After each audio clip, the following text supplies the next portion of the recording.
Hello, everyone, and welcome to episode 6 of Ryan and Anna on MIA. I feel like we just did episode 1 like yesterday. I know, it's amazing. Look how much has changed between site upgrades. So this week, we don't have a visual upgrade because the set is already so fabulous. However, we have an amplification of our wonderful selves update. Yes? Yes, we have. We're now officially on Spotify, on Apple, and probably on some other aggregators as well. How fantastic. We're going to talk about some neighborhoods. We're going to talk about some projects. We have a couple of new formats. We're going to talk about 2 projects in Miami that we think are interesting from both good and bad perspectives. And entertaining. Entertaining. Because like we always talk about, Miami is a dramatic place and that filters down to everything. I think every building has or project has its own personality. Mm-hmm. I'm talking about ones that are pre-existing. Mm-hmm. So it's like, they have their own personality. And they become their own little community, their own ecosystem that feeds on itself. Yeah. For good and bad. Exactly. And so a little preview, we're going to be talking about today. We're going to talk about Opera Tower in Edgewater and the Icon Complex, which is 3 towers in Brickell. And I love that we're talking about those because those 2 are they have some of the wildest stories and just at scale. It's fantastic. So before we get started, a random fun fact. I feel like Opera Tower is one of those places that you have to do as part of the initiation to Miami. So many people I know who moved here, moved to Opera Tower first. That's because they allowed that illegal short-term renting. Rental, but also cheaper. Yeah. Cheaper and short-term. and it has really good views and stuff. That's right. No, the location is actually very people good. Go there for 6 months and then run screaming. Right. I know this from experience because I did that. Oh, I didn't know that. So Opera Tower, everyone, is on 17th and Biscayne, I believe. Yeah, that would be 17th. Right. Yeah. It's actually just north. So great location. Perfect location. Yeah. So do you want to start out with it since we're already on the track? Oh, well, sure. Let's go. Okay. Okay. So we'll talk about Opera Tower first. And Opera Tower is interesting because it was built in 2008. 2007, I believe. Okay. By Tibor Hollow. Yes. Who's a fascinating character, actually. Yeah. A Florida East Coast Realty. Florida East Coast Realty. So he is an Auschwitz survivor. Okay. I believe he's 97, 96 right now, something like this. And he's still active. It's wild. He's a force of nature, correct? Yes, something like this. Correct. The guy's overcome a lot. Yeah. And he came to America. The story is that, he was in Auschwitz and he came to America with nothing. Yeah. Quite literally with nothing. And built an empire. He built this actually. The Omni Mall was a joint venture between Florida East Coast Realty and someone else. I didn't know that. Yeah. He was and the Grand and the Marriott was all Florida East Coast Realty. How amazing is that? Yeah. A guy came with nothing and did all that. I love stories like that. It puts everything in perspective. And I'm really, total side, I'm hoping, because they're trying to do one Bayfront Plaza, where the old Vitus or Vitus building is. I'm hoping they at least start it before he. Mm-hmm. He's doing good though. It's remarkable. That is the American dream. I love stories like that. The man survived the Holocaust, came here, and became a transformational figure for a whole region with nothing, starting with nothing. And that's one of those things people cry about advantages other people have, or, oh, poor me, poor this, poor that. I always think of people like this because they didn't get to where they are by crying to anyone. So talking about Opera Tower is interesting because it was built in the last boom cycle. And it was one of those products that for what I've heard is that they started building it and everything started crashing down. So they just sort of finished it any way that they could. Right. It was the end of the cycle. That's what happens. Yeah. So from what I understand, it was projected designed to be much nicer than it currently was, but they were like, oh shit, we're out of money. He just started slapping it together. Finish it up, boys. Close the walls. We missed some ducks over there. Yeah. And, they just, whatever, fit. But anyways, it is interesting because it is one of the only curvilinear towers in all of Miami. Interesting. There has been another one until the new one they're building on the Miami River Tower. And what does curvilinear mean for our audience? It's oval. Curved all the way around, which makes for some very interesting architecture, some designs, and great views for everyone. Because obviously, that's cool. But do you have any stats you want to share with that Opera Tower before I go into some of the drama? No, just the rough. It's 635 units, so it's a large building. Okay. And I think that actually factors into the drama because whenever you have lots and lots of units, it becomes a self-feeding mechanism. I think that it could amplify, especially in their case, because they had the rampant abuse of short-term renting at scale. Yeah.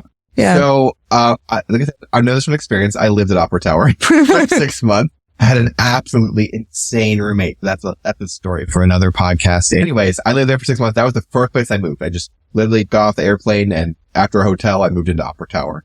Opera Tower, let me sort of tell you about the location. It's across street from Margaret Pace Park. Beautiful park. Probably the best park in Miami, I think. I think so too. Yes. Cause like it had outdoor stuff. It has like tennis court. It's an Has a doggy area. It's large. It's quiet. Normally it's a good spot. And Opera Tower is the last tower on that row. So it has, after this mall structure, it has unobstructed views south and sort of east. So it's ridiculous.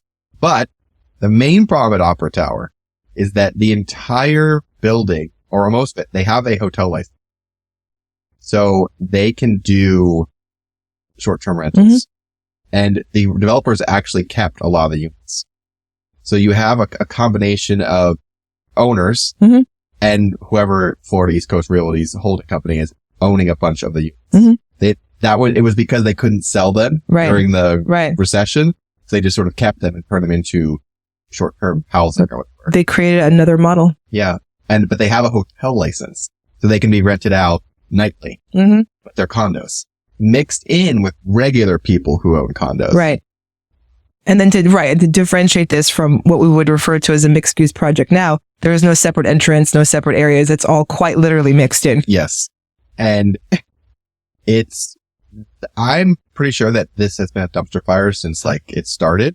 At least for the news stories that I could dig up. Like, it's always disastrous. Shootings and fires and there was a shooting in 2017. I think 2013 like this. There was also it wasn't a shooting, but they found it was a crime scene, and they found like a credit card machine, like a credit card forgery machine in the unit. It was some crazy Miami Vice story that happened there. Yeah, and I also saw a story not recently. Like a guy got like stabbed like out front and just like crawled into the lobby and just like laid wide. I mean, 635 units plus a hotel, but it's not really equipped to be a hotel. So well, that's it. You have to also put in context where it is, because on 17, you have Opera on the north side.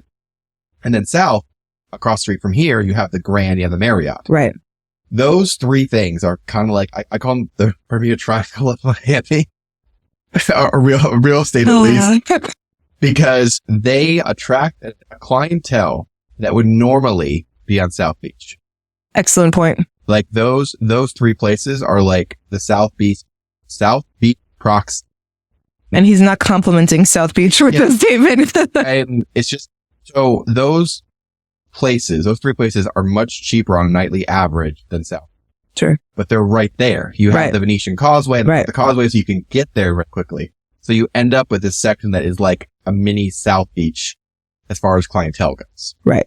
It's the place to go party for cheap. An exorbitant price. Yeah. Exactly. But it's still like in a great neighborhood. No, the neighborhood's fantastic. Prime. It's pretty. Yeah. It's within proximity of everything. So, but then the problem is you have normal people living in these condos, families, working people, and then you have like Party Central, which could be the next apartment over.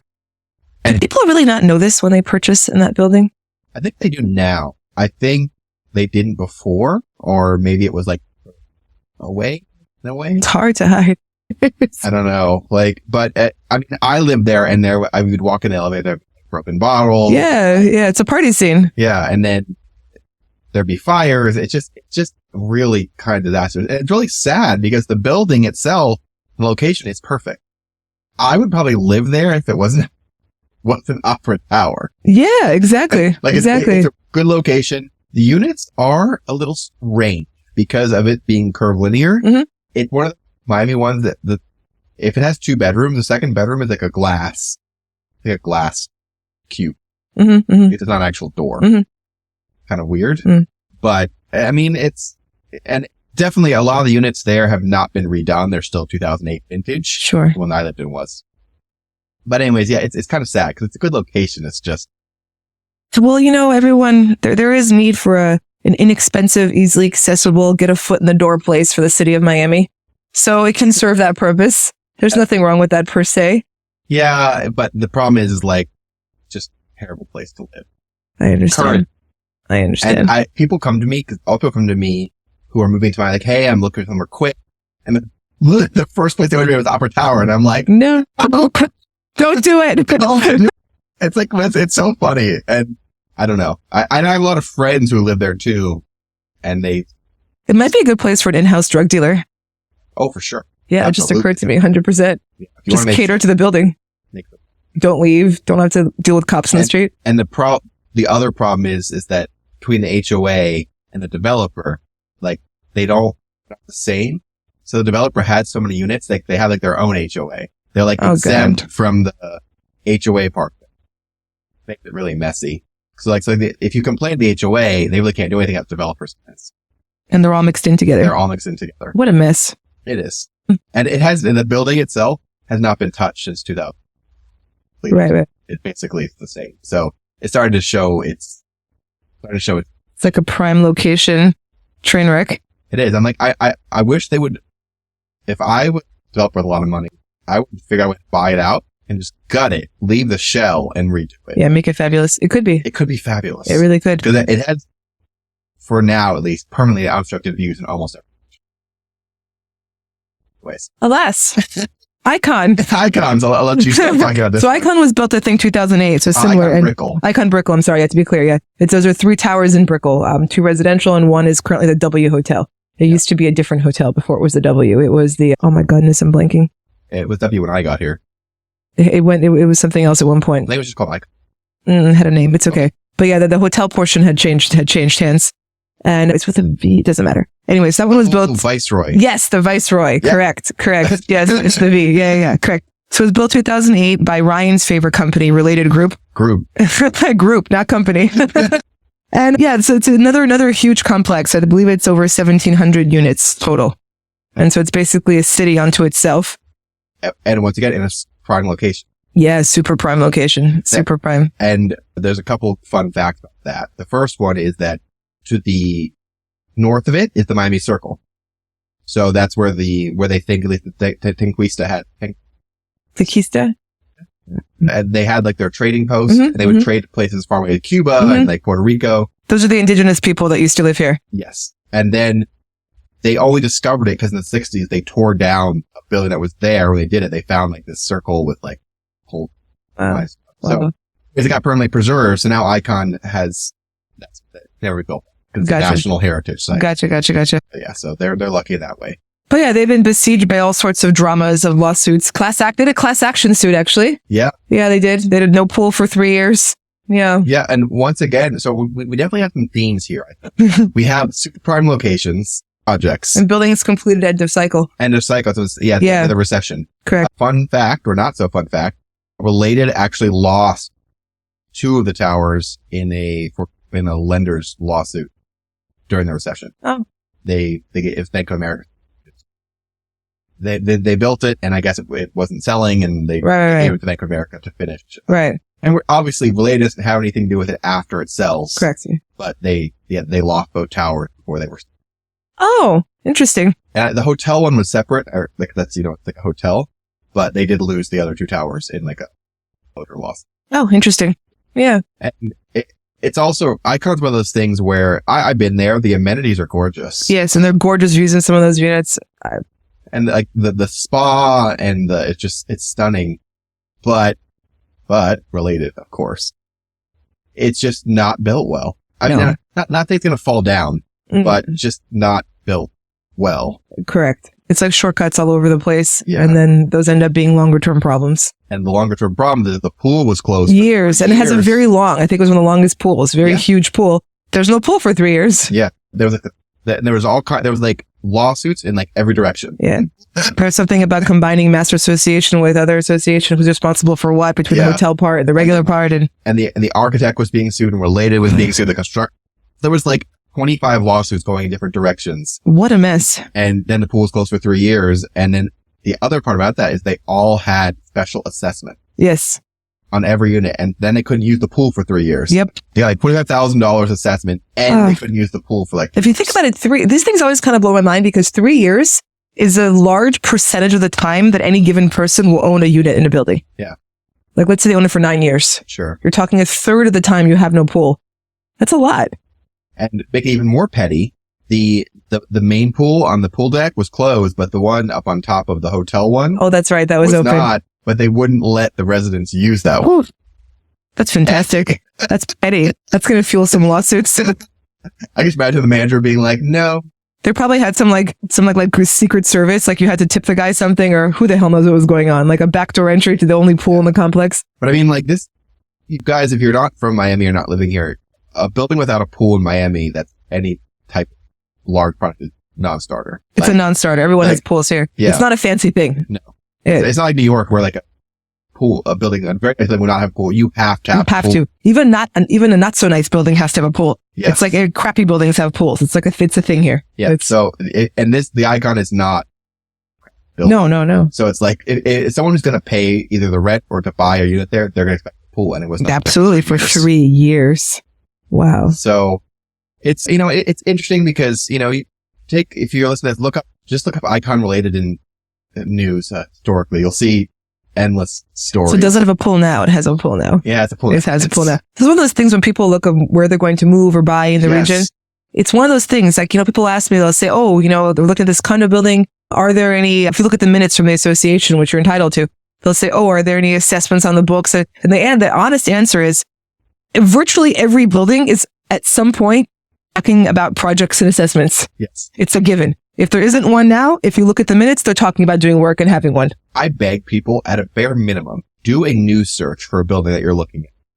That's the bare minimum. Just put news, lawsuit, something. You're going to find it. Name of the building, or you're going to find it. If you want to get more detailed, you can look up the minutes. You can do all correct. But like just the bare minimum, before you even start go too deep, just go look up Icon Brickell or Opera Tower or Downtown Fifth, whatever. Just look it up. And you'll see the most egregious things. But on this topic, though, is that all buildings in their minutes are going to have, there are always factions within buildings that want to do work and fix stuff and levy assessments. Yes. Always, always, always. So anytime you look at the minutes from any association, pretty much, you're going to find talk of assessments and work. And this is one of those things that I find a little bit interesting because I've been in South Florida now for 11 years. And between buildings I lived in, buildings friends have lived in, being in the industry, whatever it is, it seems like large scale projects that either close off lobbies, pools, amenities, big things are very commonplace. Buildings have them every few years, it seems. And this is not the case in New York. I don't understand why buildings here have to be redone all the time. And it's really crazy because you're not going to live for 20 years. Most people don't. Yeah. So 2, 3, 4 years of having no lobby, no pool, that could be half the time that you own this property.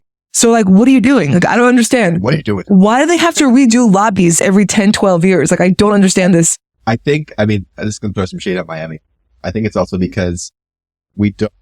It's bizarre. We don't build for duration here. I'm not talking about the structure. I'm talking about like the finish. The aesthetic. The aesthetic of it. Yes.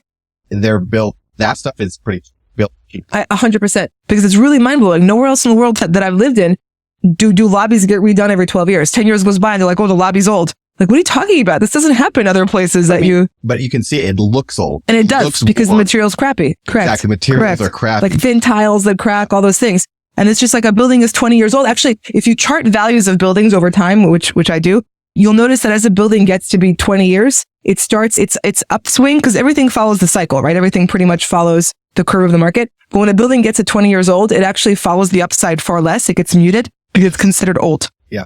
I mean, I've been in some buildings in Miami that are older, let's say 25, 30 years in Miami standard. Mm-hmm. And they look nicer than some of the buildings that were completed in 2020. Yes. Exactly right. Correct. Like some of that cocaine era. Yep. It was just like shiny and fashionable, I guess. Yeah. And then you go but it doesn't age. Built 2008 and they're like crumbling. It's amazing. It's really amazing. Yeah. And then the perception that a 20-year-old building is old is also fascinating because that's not the case in New York. And then before I lived here, actually, I was in Switzerland for 4 years. And the Swiss, I lived in a building that was 100 and I think 25 or 50 years old. And the Swiss call it a new construction. 20 years old? Yeah, it's considered a new building. Yeah, because the Altstadt, the old buildings are 400 or 500 years old. Wow. Yeah, and they've redone them for plumbing, electric. I mean, they're super wired. It's high tech. Yeah. But it's all functional. Nothing's falling. Nothing is creaking. Like, it's fine. And then also, like in New York, I mean, I don't know. Maybe it's changed. I've lived in New York in 14 years, but to have lobbies redone every 10 years, and this takes 3-4 years, is so crazy to me because it's a whole percentage of the time you own. And then also in Miami, because it is Miami, you have to add 6 months to a year. Exactly. So they're going to say 2 years. It's going to be 4. Exactly. So I always tell I love this city, but I've learned some things about it that are helpful. And that's one of them. If your condo building tells you your pool's going to be out of commission for 2 years, add 1 to 2 years. Easily. Correct. Actually, where I live, we have no pool for 2 years. Yeah. Yes. On this topic, I moved into my building. This is my 3rd year in the building. I moved in. The first month I was there, we had the pool. Okay. And then never again. And what are they doing? Like replacing it? Right. So part of the issue was that they were doing facade restoration around the building and that they weren't able to work at the pool deck. And then something else. Honestly, I don't know. And I live across the street from where Five Park is getting built. And I joke with Russell Galbert that his pool's going to be built before mine is fixed. And he's like, yeah, probably you're right. You should ask for a pool pass. I need a pool pass. I'm going to ask him if he's out there listening. I'm getting a pool pass. But for real, it's like a joke, but like not a haha joke. Like it's actually real. Five Park is going to get a pool done. They already topped off. They're going to be done in a year before my building gets a pool again. That's crazy. I also have a couple of friends. I had a friend who lived at 900 and their balcony was locked for like a year. Yes, that happens too. And you're like incarcerated. Yeah. And I'm just like, I would not that. Like, no. If that happened to me and I didn't have that in my lease, I'd be breaking that lease. Oh, yeah. See, I can't. I'm claustrophobic. It causes me stress. I can't. I'm out. There's no way I would, or be like, you're going to give me like $1,000 a month off. 100%. But the interesting thing is all of these things you can find out about. Correct. Mostly. Correct. Most of these things you can find out about. And if you are a shopper, a renter, whatever, do your research. And accept the inevitable. Also, I'm going to sugarcoat it. You live in a big project, like a few hundred units and more. The people who tend to be on condo boards are the ones who have time and who like to do stuff. Yes. And so they're often pushing for things. Mega Karens. Oh my God. They have nothing else to do. Who else would sit in these meetings and talk about what shade of blue they're going to use it in a carpet they're getting robbed by? They're like, it's like, kill me. I'd rather go to the dentist. I mean, I don't know. But these are the people who do that. And so it's inevitable. You're going to buy in a condo project. They're going to be mega Karens on the board. Yep. And so work is in your future. They will always be doing something. So if anything, I would see if there's any major work coming, or better yet, did they just complete major work? Was the lobby just done 2 years ago? Fantastic. You're good for 10 years, probably. And well, Florida isn't that exactly known for, well, it's actually known for its dysfunction, but we do have a couple of new laws that are by Surfside, unfortunately, that are going to give a lot more exposure and transparency. Correct. And they have to have reserves now in associations and all these things. So having reserves is great, but it will add much more in-depth availability for the condo minutes, the condo association docs. Yep. Like, you can ask for those before, but they were like, fine, here.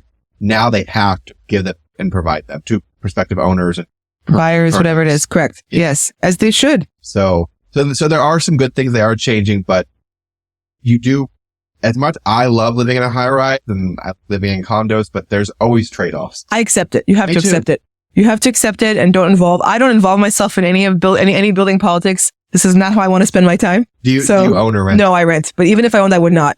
And so how I approach actually condos, there's an inevitability to assessments. Oh, absolutely. And you just have to accept it.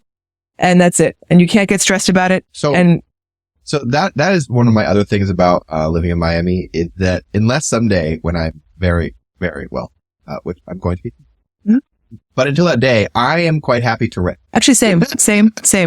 Because it gives you flexibility. Yeah. And then also between maintenance fees and taxes, it's really, the difference isn't huge.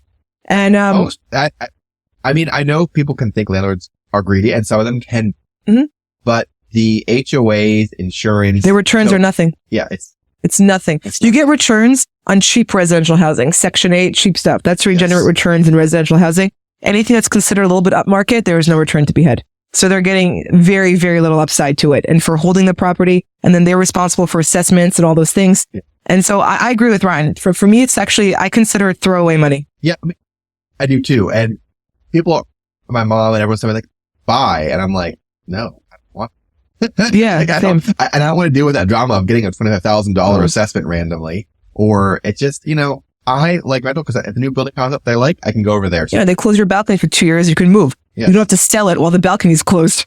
Like, how about that? Like, buy this great unit, amazing view, but you're in construction jail for 2 years. Yeah. And I would also say, on top of all of this, don't take me and Anna's advice on this. Don't take your realtor's advice. Do your research on anything, whatever building it is. Like, most realtors out there are going to try and sell you something. Mm-hmm.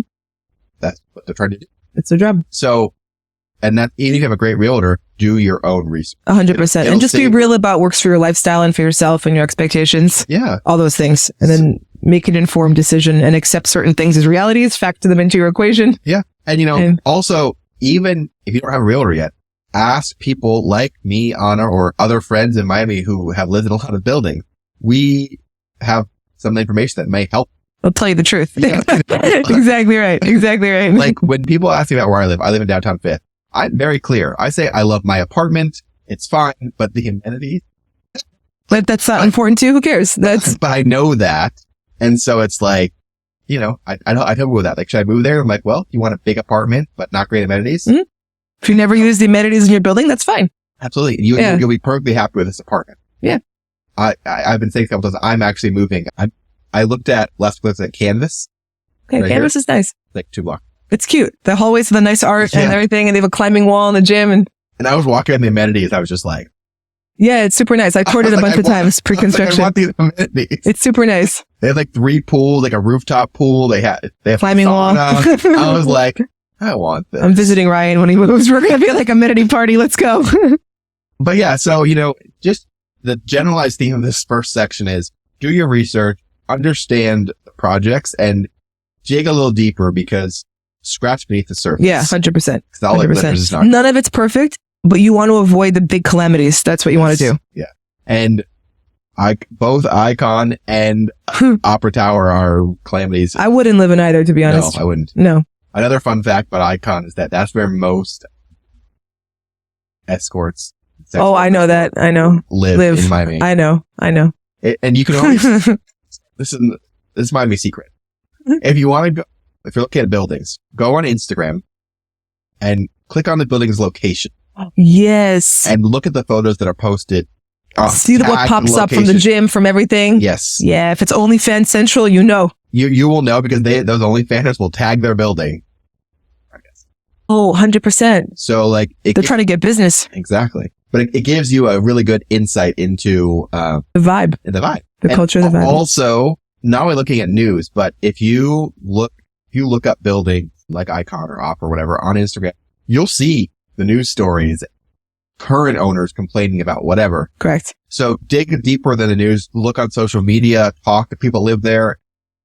I wish more people that I knew did that because I had friends who did Opera Tower and then I wish you would have listened. Avail yourselves of the internet, everyone. It's no longer can be kept secret. Yeah. That's a great idea for the Instagram because you will see what people are tagging from the amenity areas. And then again, there's also buildings that are pretty much good, like solid. Yes. No drama, no. We pick these because they're crazy, everyone, not because they're typical. They'll make good sound bites. But there are buildings that are just solid. I won't say boring, but. Yep. No. Like 100%.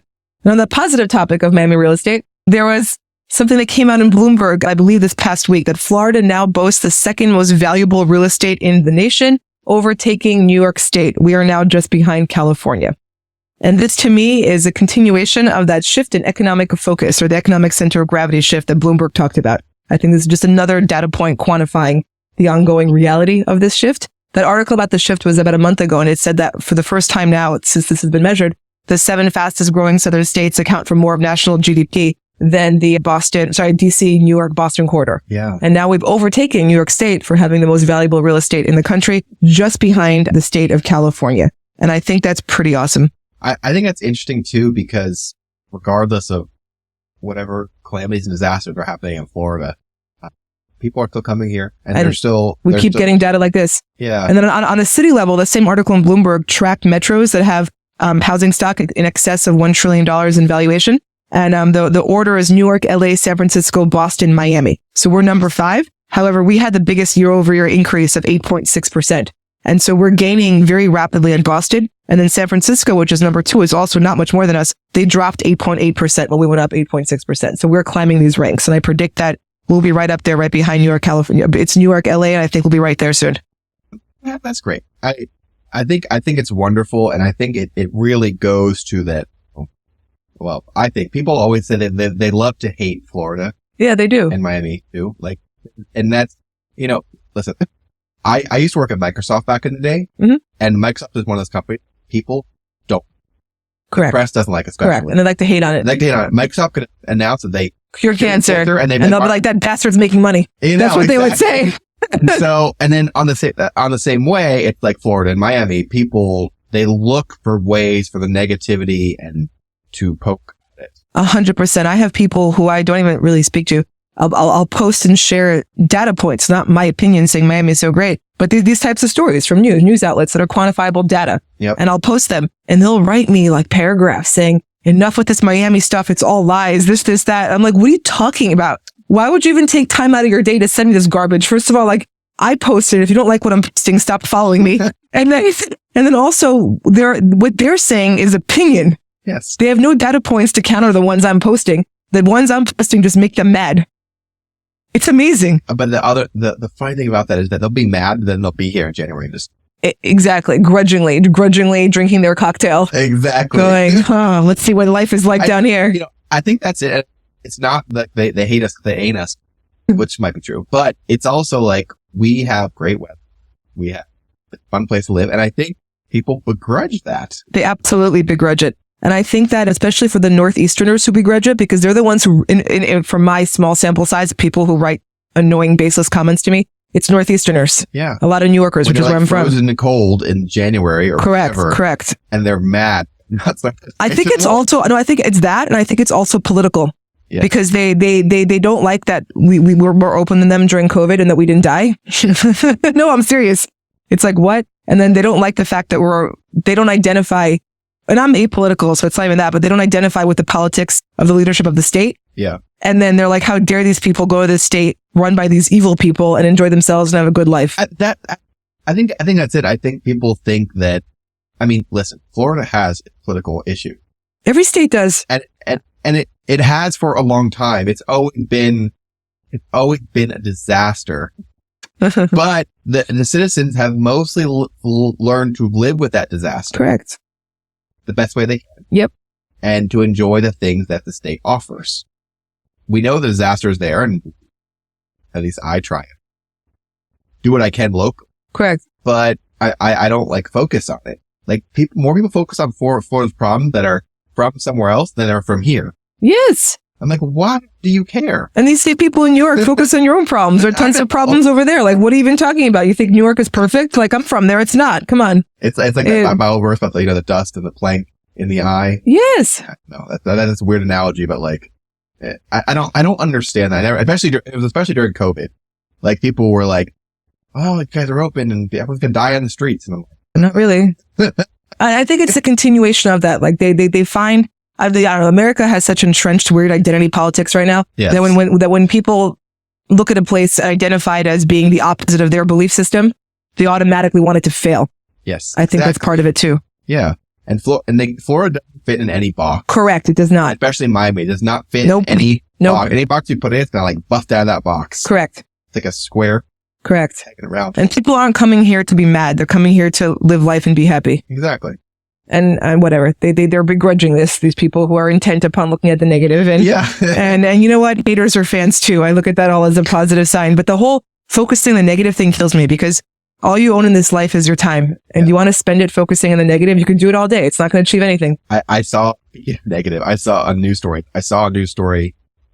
Today or yesterday, and it was a headline from Bloomberg, I believe. And it said, new construction in Austin crushed rent prices. Oh. Is Miami next? And I was like, I hope so.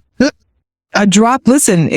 I was like, yes, please. Supply is a good thing. And as we talked about, we were in the highest percentages of units under construction based upon existing inventory. So we're getting more of it. And that's a great thing. That's a super great thing. It's not a bad thing, everyone. We had the largest median rent increase in the country. So we need more. A lot. Yes, by a lot. So we need more supply. I don't think we're going to crumble. I think it's just going to take pressure off and come down a bit, which is healthy. That unit I looked at Canvas had like a 15% markdown and had been on the market for like 33 days. Okay, fine. That's good. Great. That's fantastic. Yeah. Nothing was up forever. The same thing now on the quarter wrapped up. So the last 2 months, we actually saw, so we had a whole continuous streak of median pricing for single family and condo just going straight up. The last 2 months, the last month of Q3, September, and then August before it, actually had small but drops month over month in median pricing for single family and condos. And that's a great thing. because it's not tanking. It's a small leveling off, and that's a very, very good thing. Nothing can go up forever. At the same time, we've had some increases in inventory. This is all healthy and good. And I've seen stories from around the country, not just from Miami, but other places that people are complaining about. We've built too much. Like you can never build too much. America has a housing shortage, actually. We could build from now in the next 15 years continuously, and it would not be enough. I agree, 100%. It might not be enough for for investors to make absurd amounts of money, but will never be enough. 100%, I agree. And listen, I am pro construction. I hope investors make their money and all of that, but like, the last 3 or 4 years are such an anomaly that you cannot hope to continue that pace of. Correct. What I'm trying to say. Correct. 100%. Absolutely. Realities have shifted, and now we need to acclimate and build for the new ones where people are. Yes. And there's nothing wrong with that. It's a great thing. Yeah. So I'm happy we're building. I'm going to be a benefactory of the fact that Miami's rents are plateaued and starting to coast down. I'm a benefactor of that. But I'm super happy that we're still building things. I want investors to continue to build things. That's all part It's all about that economic shift and focus away from the Northeast. We need to accommodate it. Exactly. And we need to have housing, and that'll keep the machine going. That'll keep the innovation flowing to Miami, the availability of nice, not crazy expensive housing. It's essential. On the topic of crazy housing, expensive housing, one stat that I've been following is a sales volume on a high per square foot basis for single family homes. Okay. Because I find it to be an interesting anomaly that in a down market, this is the segment that's not coming down. And this to me is part of the theme I often talk about, which is the polarization of the country of wealth gap and belief systems. It's like in a downward economy, Rolls-Royce has a record year, that type of thing, right? Yeah. Okay, so this past quarter, which had an overall slowdown year over year of 11% for sales volume for single family homes. Okay. And from pre-COVID, we're actually below pre-COVID levels of 2019. We're down 28%. Okay. And that's largely due. So when the press puts these headlines of loss of transaction volume, this is again largely due to the disappearance of lower priced inventory because of financing and lack of availability. People can't afford to move. So there's very little inventory has dropped, and thus volume has dropped. It's not an indicator of a lack of demand. It's just lack of supply in this case. Now, when we go to the high end, this past quarter, sales of single family homes, 1 to 2,000 square foot, we had 79. Last year, they were 85. The year before that, 76. And the year before COVID, they were 15. Wow. So we're up over 400%, 477%. It's Looney Tunes. I'm not particularly smart about finances and politics and stuff, but I saw the jobs report came out today or yesterday, and it was basically like full employment. And then we're talking about recessions. And I'm like, I don't understand. I don't know. Wild. It is. And we're having different realities around the country. Yeah. And that's also why, and I believe that phenomena is going to continue because it is the phase of the country that we're in. Divergent belief systems, wealth gap, all that stuff is just going to keep happening, and different parts of the country are going to experience different realities. Maybe it's just because we're finally getting to a point where things are starting to come to a head. Yep. And I think all of this even predates COVID. 100%. COVID accelerated. Yeah. It was all in play before COVID. Yeah. And COVID just sort of reset some things, but didn't change anything. It just sped everything up. Yes. And it broke, what COVID did, it broke habits. That's one thing I've been saying that's super important. Because people are creatures of habits. They will keep doing something the way they've been doing it, not because they can't do it a new and better way, just because that's how they've been doing it. And so COVID broke habits. People couldn't go to school like they did. They couldn't go to work like they did. And a certain percentage redesigned how they do these things. Yes. Like homeschooling went up, for instance. Remote schooling went up. A lot of kids never went back to school, physical school. And a lot of people adopted hybrid work patterns and moved physically accordingly. They don't have to live where they were. And that's part of that massive shift that we're benefiting from here. I love it. I love the data details that we're able to dig up in the podcast. It corroborates the story. It's not just opinion, boys and girls. And that's one reason I want to start this podcast, because for me in real estate, the news can be very boring around press out there. Well, because they tend to highlight data on like the whole market, right? Just the headline thing, which loses the nuance and loses the story. So you say, oh, transaction volume dropped 11% year over year, down whatever before COVID. Oh, wow, demand is out. No, it's not. They're different segments of the market, and you lose the story. So you have to dig in, and that's where you start to see the divergence and what's really happening with wealth and talent moving across the country. So I love it. I like I said, I love for this podcast that we dig into stories that we like and That's make right. us excited. That's right. Because like I said, most real estate publications, they go for the data. This person leased this thing. This person announced this project. But there's not like a lot of like, And if you're not in the industry, you won't know who those people are anyway. yeah. Like, and also someone said something, a comment in this podcast that like, they said that we have a very like brain, left brain, like dynamic. that's true. Yeah. Yay. Because all the data analytics stuff, I'm like, Anna, you can. I know, he's like, go ahead. Talk all you want. Talk all you want. Like I can't help myself. I know. my brain is just like, That's how I understand things. Okay. Like my brain automatically does that. I have to define the space that I'm thinking about. yeah, I look for I look for the stories and like the personality. Yeah. Like I want to know, like, I know what happened, but I want to know why. Like what Mhm. drama caused this to happen. Mm-hmm. And then we connect it because it's actually all tied in. Yeah, it is. Yeah. And also, we're also both Sagittariuses. That's right. We are. Actually, what's your birthday? December 5th. I know I'm the 4th. Oh, It's wow. perfect. 4-5. It's amazing we can do this podcast together and not like kill each other. I know. It's fantastic. Oh, news I like. I read that FIFA is moving their headquarters down here. Well, yeah, part of it. Mhm. The Coral Gables. That's exciting. Yes. It was fun because, FIFA is not exactly known to be the most at work. They have their issues. Hmm. And the fact that they picked Miami to move here is entertaining. It's great. Didn't one of them get raided a couple years ago Yeah, I here? think so. Yes, Yes. of course. But they're coming here. It's They're fantastic. coming here. It's fantastic. I met a boy in jujitsu the other day. I go to an open mat on the beach every Friday night and Sunday morning. And a new guy, very young, like a 22, 23-year-old guy, and he came to do jujitsu. And I started talking to him. I could tell he's a New Yorker. And it's the whole thesis. He moved down here like 2 months ago. He works for some type of investment banking, some financial sector job. And the boss moved the headquarters down here and they're all here now. And he's like, it's great. I couldn't wait to get out of New York. That's what he's telling me in jujitsu. And I'm like, wow, it's the whole thesis. And that is funny because there has been some stories recently, everyone moving to wherever, New York, they have just go wherever. And Grasping for straws. they have customer straws. But the funny, on the flip side, I meet people on a daily basis here at the hub, Office Logic, who just moved here from those places. Yep. The news is reporting like all those people packed up and leave and then no one else came. Not true. That is the narrative. Correct. But underneath that, it's not true. There might be people who did go back. I have friends that moved back to those places. That did happen. Of course, it's not. Yeah. There's no absolutism here. Yeah. But Yeah. I meet people almost every week. Same. Who just moved. here. Same. And I thought it was striking because, I went to college in New York City and many of my friends were young, ambitious people like this 22-year-old young man that I just met. Yeah. And when I was that age out of college, it would have been quite literally unheard of for a smart, ambitious, this kid, he wants to make money. I could tell, like, he's like an ambitious, like, go-getter. You know what I mean? Yeah. And it would have been unheard of for him to move to Miami for that pursuit not that long ago.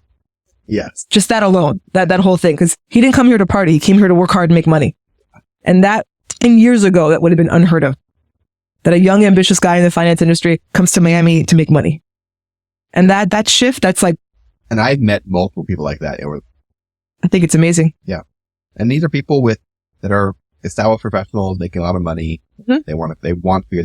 They don't have to be here. They want to be here. Mhm. And this guy at 22, I loved it because it reminded me of the stat that we had that we're the largest recipient of millennials 25 to 35 who are high earners, earning over $200,000 a year. And this guy's 22. He's even younger. And he's all about like working, making money. He's an ambitious guy, I could tell. And he's all excited to be here to do that. That never happened before in Miami's history. It's wonderful. And his whole office moved down here. I love it. It's fantastic. And it's just more going to follow because his friends at home are going to look at the pictures from here. They're going to be like, oh, wow, the weather's better. The girls are hotter. They're 22-year-old boys. Come on. They're going to be like, the girls are hotter. They're like, I'm there, bro. I'm there. Like, pictures of his weekends with all the girls. Like, are you kidding me? I might be a terrible person, but I do that to my family in the wintertime. Like, Oh, like yeah. they don't, Oh, and which is beautiful. I saw your pictures. But Cool. when it's like 20 negative, they all be like at the pool deck, and I'll be like, I know. I'm like posting a photo of me like at the beach or at the pool. I'd be like polar vortex in New York. Hi from the beach, everyone. My mom will send me like angry symbols, like Exactly. anytime. Exactly. All right. So it's funny. A lot of the news places are actually on vacation this month because there's a lot of holidays. There is. Yeah. Yeah. There's a lot of high Jewish holidays. Oh, correct. It was Jewish New Year. Yeah. Yep. The next Miami's been off for like days. Oh, you're right. Yeah. And, it's funny. So this is totally, the next Miami is like semi-anonymous. Uh-huh. I do know the people who run it are Jewish because they take Fridays off for Shabbat. He's on to you guys. and they take off like that all the high Jewish holidays. Wow, we've narrowed the point out. I had a couple of friends who I thought may be the writers. Oh, it's so fascinating. But I asked them, like, they would admit it anyway if they were. I think it's so funny. Miami's the only city I know of that has like a page 6 of like real estate. I know. Like no one knows who writes the next Miami, but they always have all the scoops. It's so interesting. And they use a lot of my stuff. They use a lot of my photos and stuff. But like they get like scoops from City Hall before like. I love it. Yeah. No, they have great story. I know. Yeah. Great stories. And it's, it's always presented very like. Very well. Very well. Too. Concise. It's concise. You get the information. Not dramatic. Mm-hmm. Just like. I enjoy reading it. You get the information like this. It's good. It's concise. They always beat out the real deal and like all that. They do a great job. It's fascinating. We'll find out who you are eventually. Okay, so moving on, we're going to talk this week for neighborhoods about Midtown. I want to talk about Midtown because it's a little bit smaller neighborhood before I jump into Brickell or Wynwood. Mm-hmm. So Midtown's an interesting neighborhood. It was built on the site of, do you know what? No. So it was originally a Florida East Coast Railway train. Oh, that's right. Yes, I've heard this. Just like for freight trains. Yep. And I think it closed in the late 90s and it was just like abandoned for a long time. And then someone came in and bought it up, kind of like how My World Center was. And then, but they turned it into, I like Midtown. I think it's a really cool concept and it has a couple issues that I'll talk about, but overall it's really well done. Mm-hmm. And it's new. Yeah, it's new. I think that they said it was based on somewhere in New York. I want to say Soho? Maybe not. They based it on some neighborhood in New York that's like what Midtown is. Okay. Like pedestrian and walkable and all the shops are there. One of the New York neighborhoods. They said they based it on that. No neighborhood is coming to mind that resembles Midtown, but I'll take their word for it. So Midtown is interesting because it's just west of Edgewater, just east of Wynwood, and just south of the Design District. Mm-hmm. It's a little section there. And it was master planned. So you had a developer who came and bought it out and then sold out the parcels to developers, which is pretty cool. And there's a lot of really nice buildings in there and a lot of very convenient stores. Yes. And like a yoga, Barry's boot camp. Yeah. All sorts of stuff. Trader Joe's just opened. That's right. But it was built right around the recession time of the last recession. Whatever recession we're going into now. I don't know. But it was built right around that time. And so it was kind of built really quickly from like 2006 to like 2010, and then nothing happened from 2010 until like right now. Mm-hmm. But there are a lot of fun things happening currently. It's going to have Miami's first standard residences.